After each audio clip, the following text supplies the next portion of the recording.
Shalom saudara-saudara. Puji Tuhan, kita bertemu di dalam kasih Tuhan Yesus Kristus pada siaran siang hari ini. Terima kasih buat tim penyiaran yang telah memberikan kepada saya kesempatan untuk bisa berbagi apa yang Tuhan izinkan saya bagikan. Nah saudara, namun sebelumnya mari kita berdoa lebih dulu. Bapa di surga, terima kasih untuk hari ini kami dapat menikmati kemurahan-Mu, dan Tuhan sudah memberikan kesempatan kepada hamba-Mu untuk berbagi apa yang Tuhan berikan dan berkatkan kepada hamba-Mu. Terima kasih Tuhan, hamba serahkan apa yang hamba akan kerjakan ke dalam tangan Tuhan, biarlah itu semua menjadi berkat bagi kami semua. Terima kasih Tuhan, di dalam nama Tuhan Yesus kami berdoa. Haleluya. Amin. Nah, saudara-saudara yang kekasih, terima kasih. Saya diberi kesempatan hari ini untuk memberikan satu renungan dengan satu tema karunia Roh Kudus.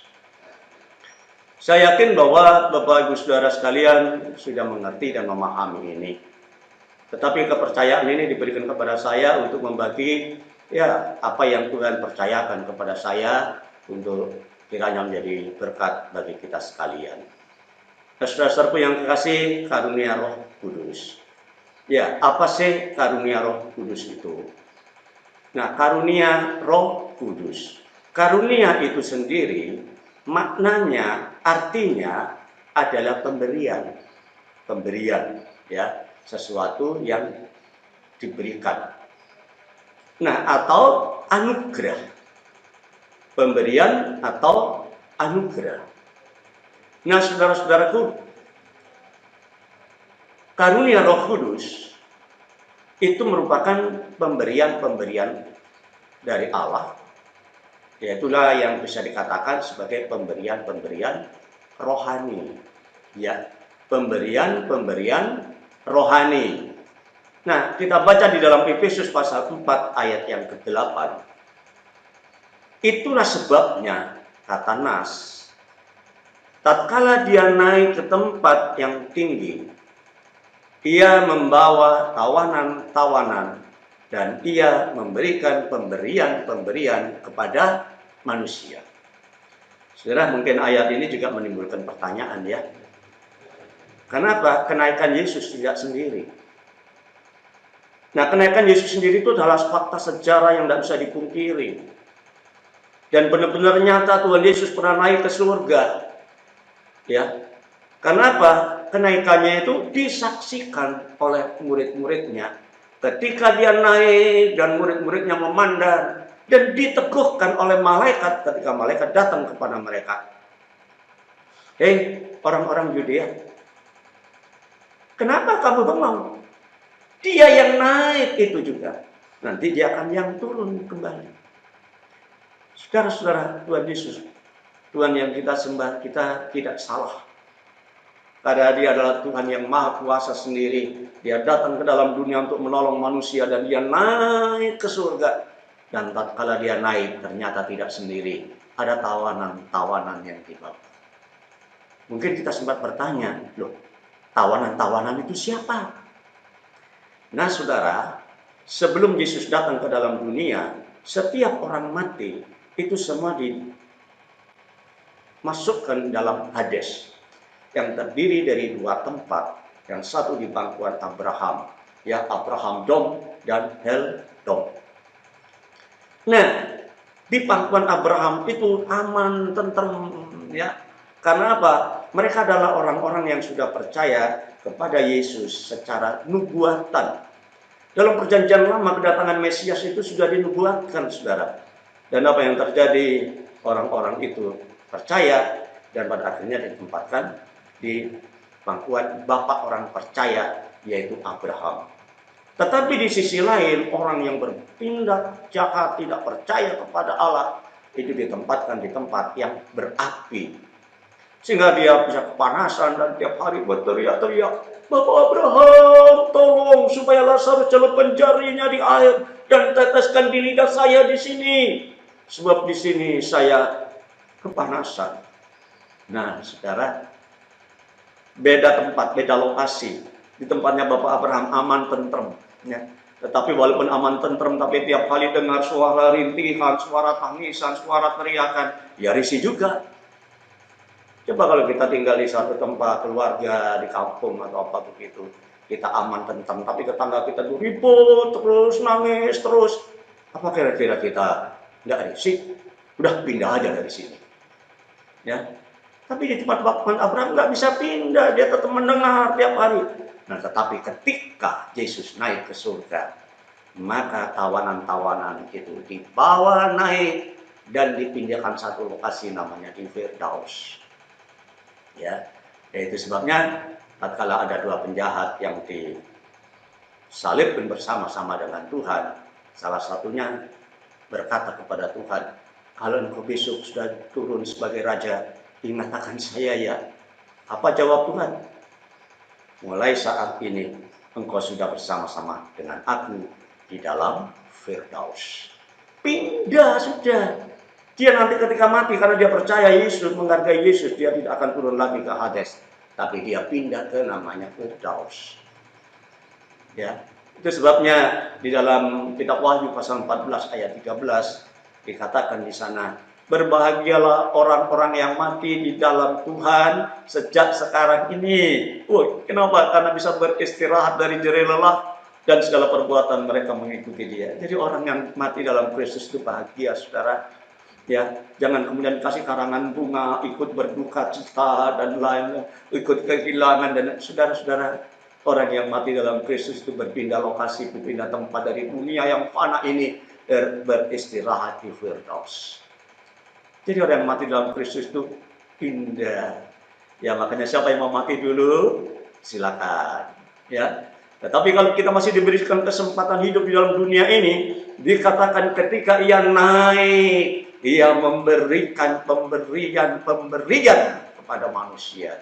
Manusia yang mana? Manusia yang percaya kepada Yesus Kristus. Diberikan pemberian. Itulah karunia Roh Kudus. Haleluya. Nah, saudaraku, karena Roh Kudus itu diberikan untuk kita bisa menjadi mampu melayani. Sebab tugas kita selagi kita ada di dunia sebelum kita kembali pulang ke sana, Tuhan inginkan kita menjadi pelayan.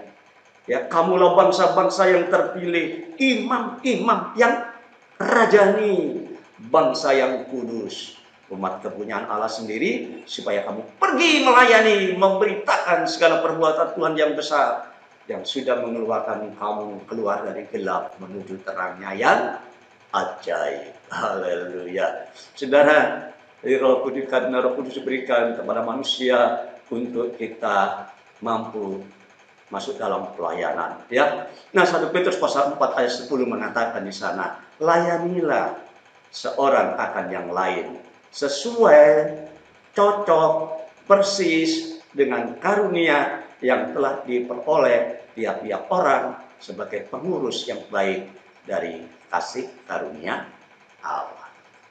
Haleluya.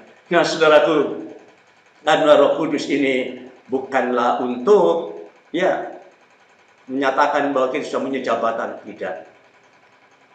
Ya, jabatan kita itu diberikan oleh sinode. Kalau jabatan pendeta pembantu, pendeta muda, pendeta penuh, ya, itu diberikan oleh sinode. Tetapi karena Roh Kudus itu bukan jabatan kita, sehingga kita merasa bangga sedemikian rupa, ya.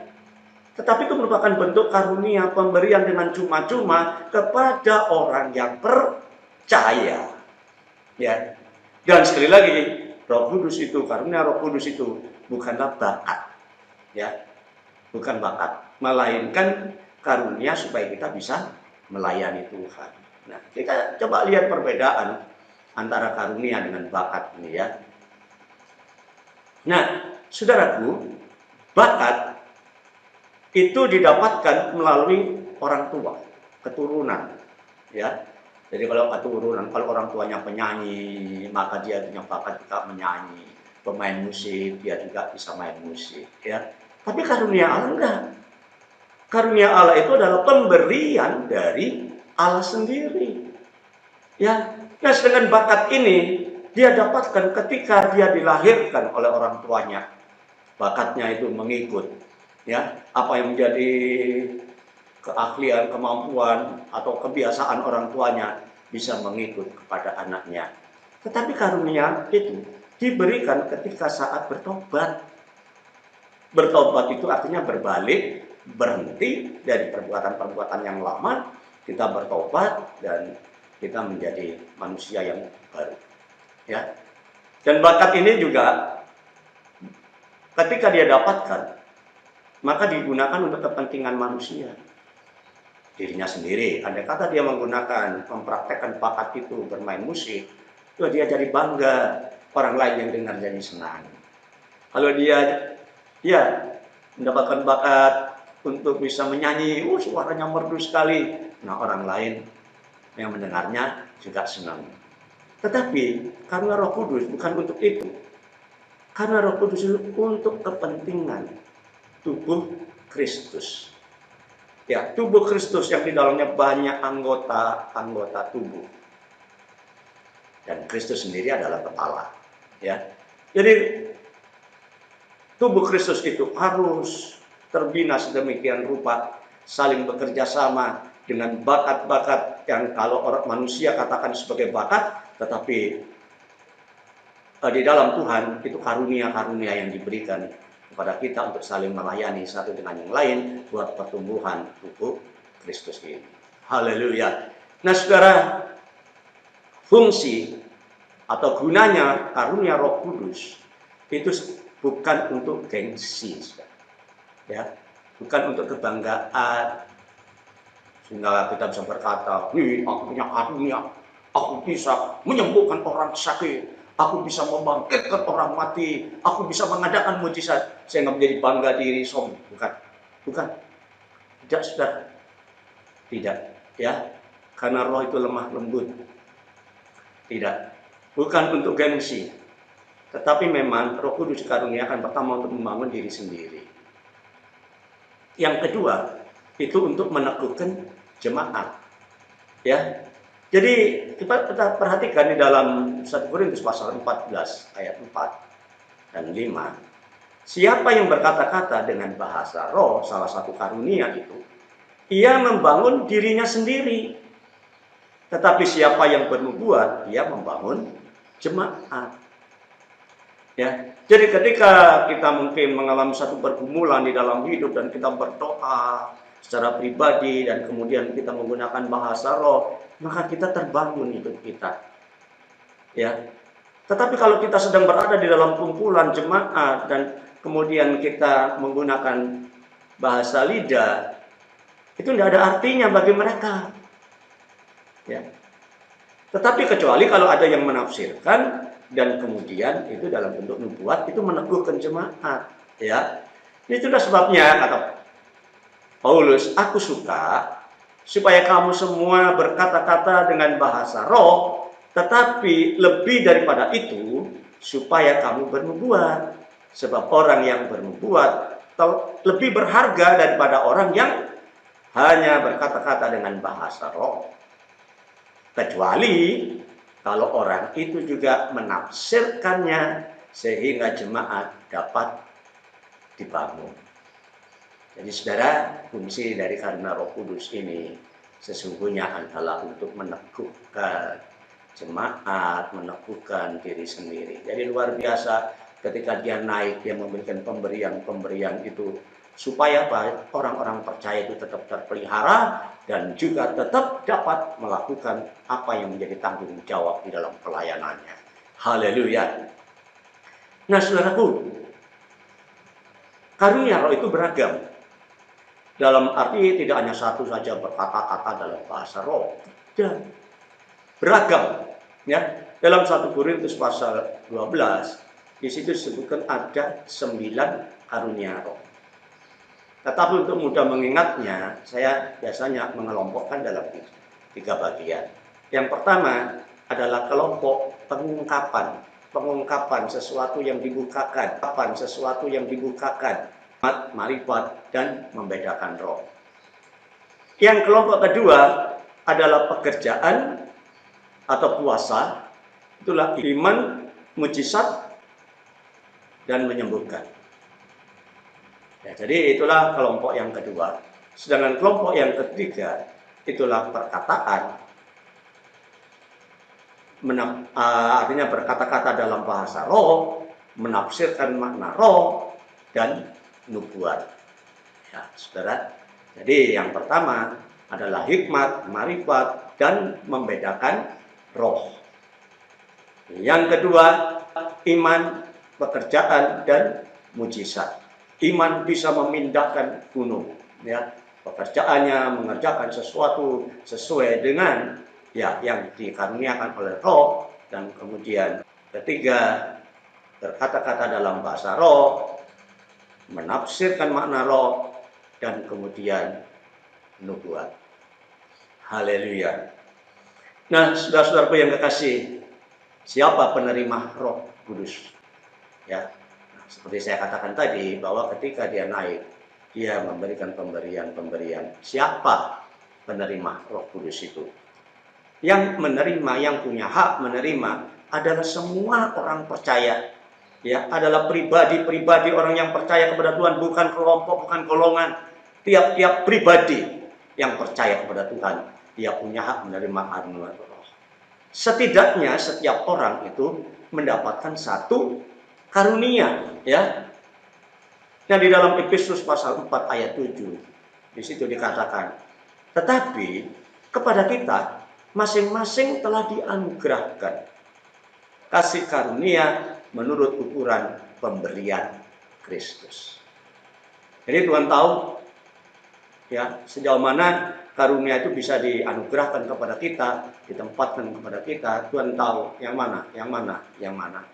Ya. Jadi setiap orang pasti mendapatkan karunia-karunia itu. Nah, 1 Korintus pasal 12 ayat yang ke-18. Tetapi Allah telah memberikan kepada anggota masing-masing secara khusus suatu tempat pada tubuh seperti yang dikehendakinya. Tubuh Kristus sekali lagi banyak anggota. Ada tangan, ada kaki, ada mata, ada mulut, dan lain sebagainya. Ya.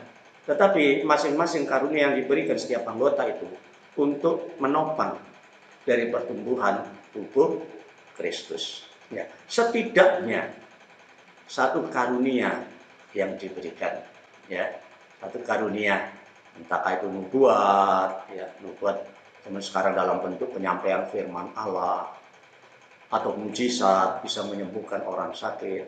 Tapi juga dalam pengalaman hidup ada yang diberikan ganda, diberikan double, ya.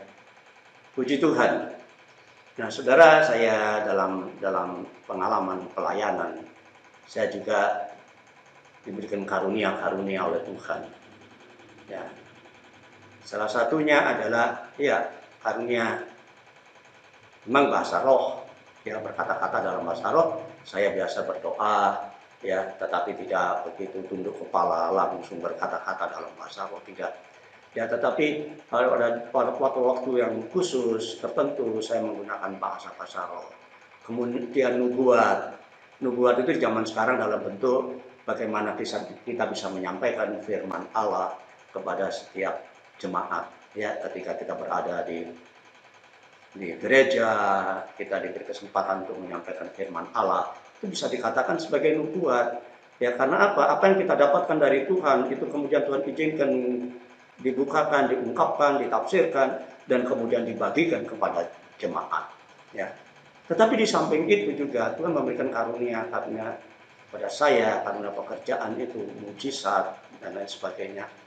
Ya, Tuhan sudah mempercayakan saya pada beberapa orang yang saya doakan, kemudian dari sakit menjadi sembuh. Ya, sakit jadi sembuh.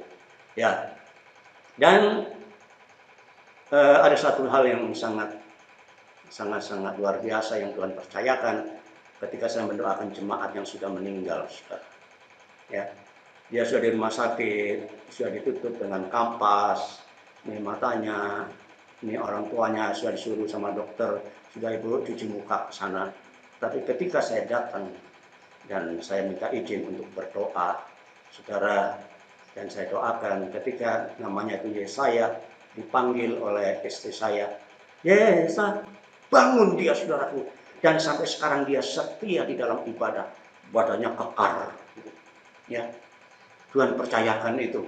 Ya, dan dokter bilang, Bapak setiap sore boleh datang ke sini. Tetapi itulah satu hal yang banyak kesalahan saudara. Kalau Tuhan sudah beri kesempatan tidak digunakan. Jadi saya nggak pernah datang lagi ke rumah sakit. Sehingga banyak pada waktu belum ada BPJS, masih kelas ekonomi. Jadi banyak itu yang di sebelah tempat tidurnya tadi itu bertanya-tanya, mana pendetamu nggak kesini. Nah pada waktu saya lagi kursus, ya kursus Alkitab. Jadi saudara bayangkan, saya tidak pusing dengan itu. Coba andai kata itu dikembangkan terus, mungkin banyak luar biasa. Ya, yang lebih, ya apa ya namanya dikatakan satu peristiwa yang langka terjadi ketika ada seorang dia kirim WA sama saya dengan gambar orang tuanya yang tua sakit duduk di kursi roda. Dan kemudian dia minta tolong saya untuk doakan. Ya, doakan gimana maksudnya? Begini loh Pak, orang tua saya ini nenek saya, ini merepotkan banget Pak. Ya, pekerjaannya hanya tidur dan makan di tempat tidur. Terus maksudnya? Ya maksud saya, biarlah cepat-cepat dipanggil Tuhan. Mati saya. Ya, tapi saya datang juga ke rumahnya dan ternyata dia adalah nenek dari seorang hamba Tuhan, dan hamba Tuhan itu mengatakan dia mengganggu pelayanan saya Pak. Itu gimana nih ya? Tapi ya udahlah, saya yang berdoa saja ya, itu saya doakan. Ya, terserah Tuhan lah, kehendak Tuhan yang jadi. Dan apa yang terjadi besoknya saya dikasih kabar, terima kasih Pak, nenek saya sudah meninggal. Dan kemudian seluruh acara dari awal pemberangkatan sampai penguburannya, sampai pengibaran diserahkan kepada saya. Waduh. Ya, itu salah satu ya bagian-bagian yang Tuhan sudah percayakan kepada saya di dalam pelayanan sepanjang waktu ini, saudara ya. Ya, sekali lagi itu tergantung kepada Tuhan yang telah memberikan karunia kepada kita. Ya, haleluya. Nah, saudaraku, apa sih dampaknya, akibatnya kalau kita dipenuhi dengan Roh Kudus? Hidup ini penuh dengan ketergantungan. Ya, ketergantungan. Dalam arti apa ketergantungan? Kita tidak pernah bisa kalau tidak dengan hal itu. Itu namanya ketergantungan. Sama seperti orang yang sudah kecanduan kopi, dia ketergantungan dengan kopi. Kalau tidak minum kopi, kepalanya pusing terus. Nah, hidup kita setelah dipenuhi Roh Kudus, kita punya ketergantungan. Di dalam Yohanes pasal 6 ayat 63, Tuhan katakan, rohlah yang memberi hidup. Daging sama sekali tidak berguna. Perkataan-perkataan yang kukatakan kepadamu, itu adalah roti dan hidup. Saudara, kita tergantung kepada perkataan Allah, sedangkan perkataan itu adalah rohnya dari Allah sendiri. Jadi saudara, kita tidak akan bisa mengerjakan sesuatu tanpa ketergantungan kita dengan Roh Kudus. Kita tidak punya kemampuan apa-apa. Roh Kudus itu yang memampukan kita. Roh Kudus yang memberikan sesuatu untuk kita bisa mengerjakan apa yang dikerjakan oleh Tuhan. Tanpa Roh Kudus, kita tidak akan pernah bisa melakukan pekerjaan-pekerjaan yang di luar nalar ini, saudara. Ya, karena pekerjaan di dalam pelayanan kita itu selalu ditandai dengan hal-hal yang tidak mungkin dipikirkan oleh akal ini. Ya, pernah suatu saat di tempat saya kan tinggal dari kampung, saudara ya.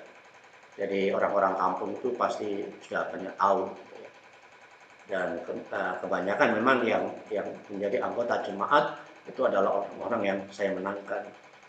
Nah, tiba-tiba ada seorang yang di luar Tuhan, dia punya istri ini punya penyakit yang aneh.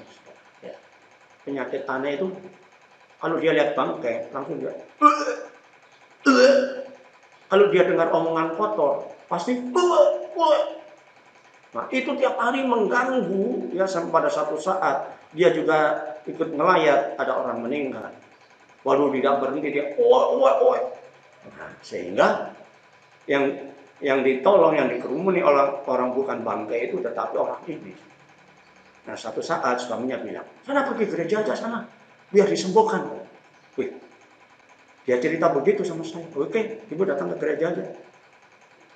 Datang ke gereja, saudara, sudah kita doakan juga dan lain sebagainya. Dan apa yang terjadi pada satu saat, dia lagi makan, dicoba oleh suaminya. Suaminya meludah di depan, dia makan. Tapi apa jawabnya?